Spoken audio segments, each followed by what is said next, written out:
Good afternoon. The Secretary General and the President will make short introductory statements, and then we'll have time for just a couple of questions. Secretary General. So, President Pavel, dear Peter, welcome back to the NATO headquarters. It's really a great honor and pleasure to welcome you here, and congratulations on your election as President of the Czech Republic. We worked very closely together over your tenure as chair of NATO's military committee. So you are a strong supporter of our alliance, and you know NATO inside and out. So it is really a pleasure to welcome you now in your new capacity as president. Czechia makes valuable contributions to our shared security. In response to Russia's brutal war of aggression, you have stepped up to protect other NATO allies and to support Ukraine. Czechia has provided critical military equipment to Ukraine, including tanks, helicopters, and air defense missiles. And you host hundreds of thousands of Ukrainian refugees. You lead NATO's new battle group in Slovakia, helping to deter any aggression. And you contribute forces to our battle groups in Latvia and Lithuania. Your forces also serve in NATO's peacekeeping mission in Kosovo and our capacity building mission in Iraq. We just discussed our support for Ukraine, though Russian forces continue to sustain significant losses. President Putin shows no signs of preparing for peace. He thinks he can outlast Ukraine's resistance and Western support. So we must continue to prove him wrong and provide the Ukrainians with what they need to prevail. I welcome Czechia's continued support, including through NATO's comprehensive assistance package for Ukraine.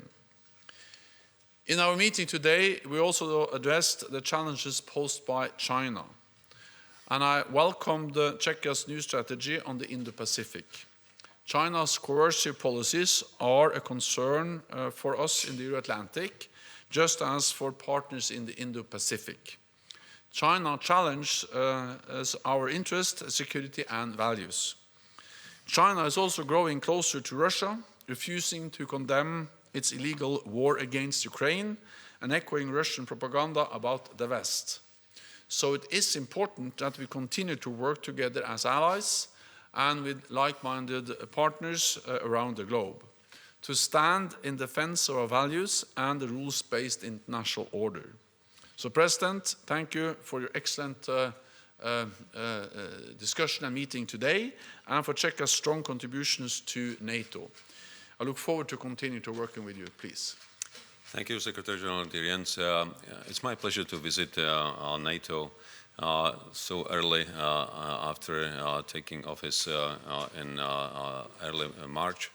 I do see in NATO as a critical aspect of security of my country.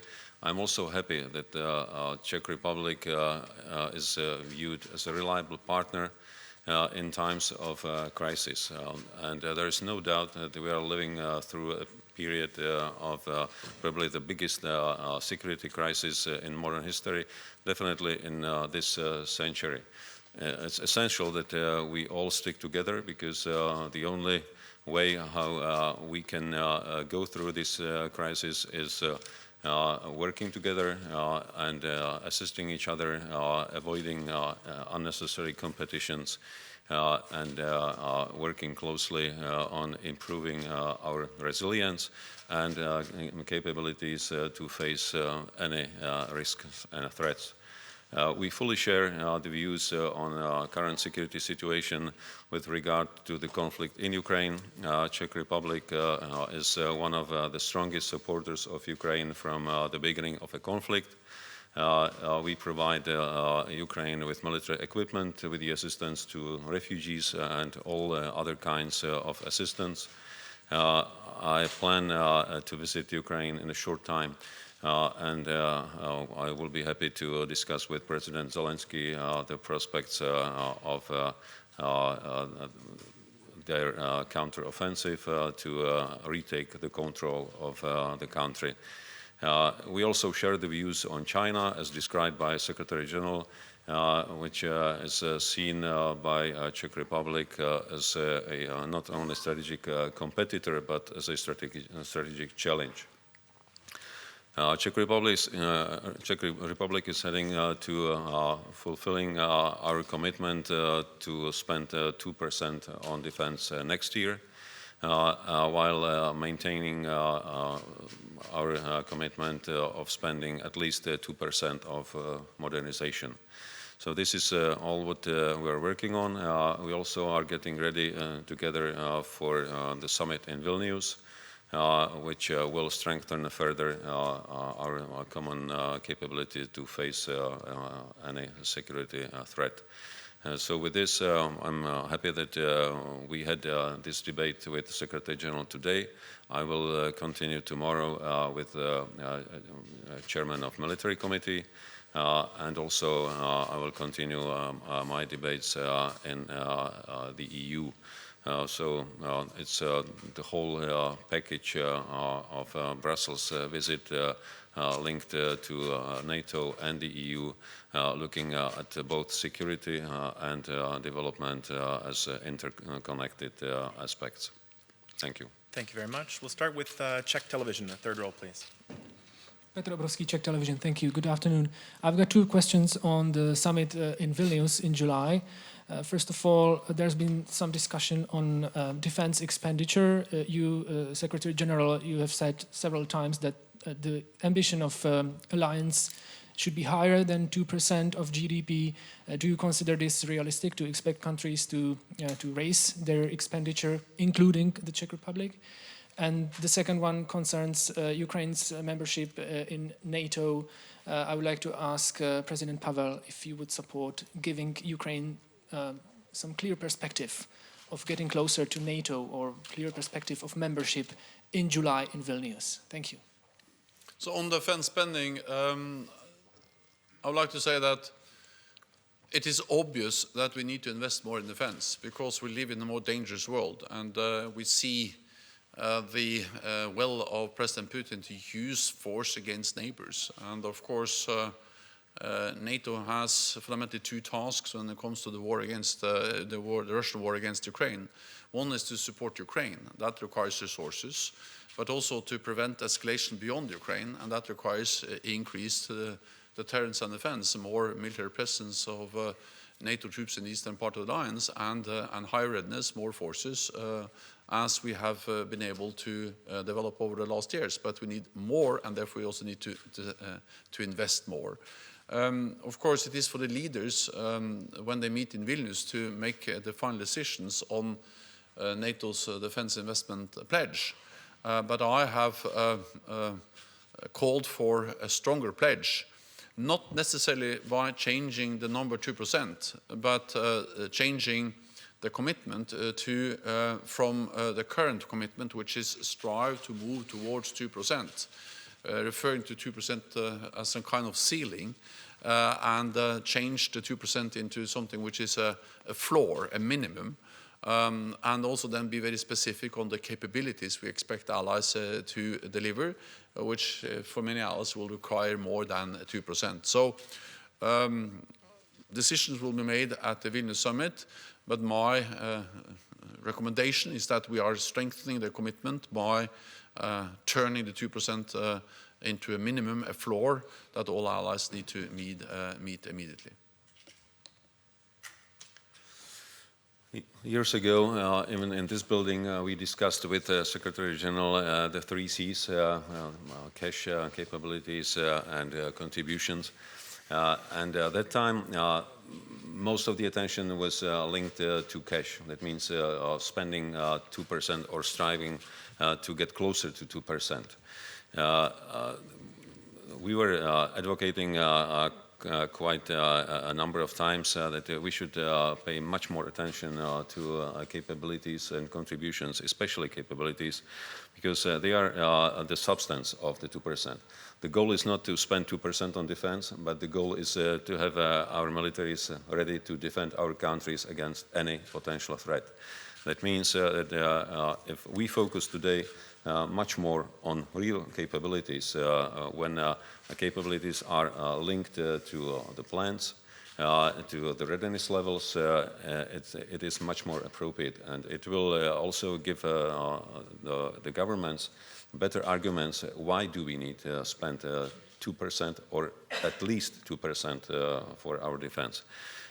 Czech Republic is ready to meet the commitment made in Wales in 2014 to spend at least 2% on defense in 2024. But we are also open to discussion to spend more if necessary, and it will be linked to the capability issues. When it comes to Ukraine and potential membership, first, there is no different view from the view and from the promise made in Bucharest. So both Ukraine and Georgia were told that they would become members of NATO. At this point, it is extremely difficult to talk on concrete dates of membership when Ukraine is in war. So first, the war has to come to an end, and then we can start thinking about potential dates. And even when war is over, Ukraine will have to reconstitute their economy, their military, to become a stable country again. So it will take time. It will take a lot of effort, a lot of common effort, and I understand that we are all ready to provide that long-lasting support to Ukraine, including reconstitution and preparation for future NATO membership. We have time for just one more. We'll go to Politico in the second row, please. Thank you very much. I have a question to you both. The question is, several European countries have recently banned the import of Ukrainian grain.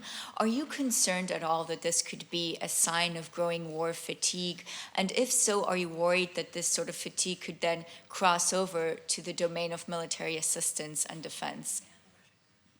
So first of all, I think what we see across Europe and also North America, across the whole alliance, is enormous will to support Ukraine. Unprecedented level of military support, financial support, economic support. In total, NATO allies have provided 150 billion euros of economic support to Ukraine, out of which roughly 65 billion euros is military support. And European allies and partners and North American allies and partners have also imposed severe economic sanctions on Russia. Then, of course, we have seen some of the challenges that some allies have addressed as a consequence of some of the grain and food that has been then relocated, not to be transported over the Black Sea, but on land through European NATO allies. This is not for NATO to address. It's something which has been discussed in the European Union and with individual countries in Europe.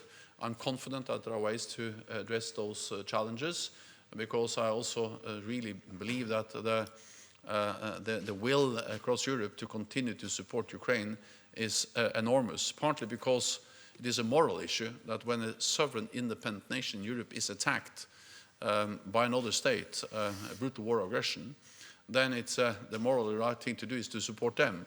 Second, it is in our security interest to support Ukraine, because if President Putin wins, it will make the world more dangerous. The message to him and to other authoritarian leaders is that when they use military force, they get what they want, and that will make the world more dangerous and us more vulnerable. And thirdly, I really believe that people care. So when Europeans and people all over the alliance, in North America and over the whole world, see that civilians are killed, that women are raped, and that children are forcefully abducted, taken away from their parents, then they care. So yes, this is an issue that has to be addressed, but I don't think it reflects any lack of will and readiness to continue to support Ukraine. War fatigue is a natural phenomenon. It comes with time, and not only for the countries actually fighting the war, but also for all the countries supporting those two.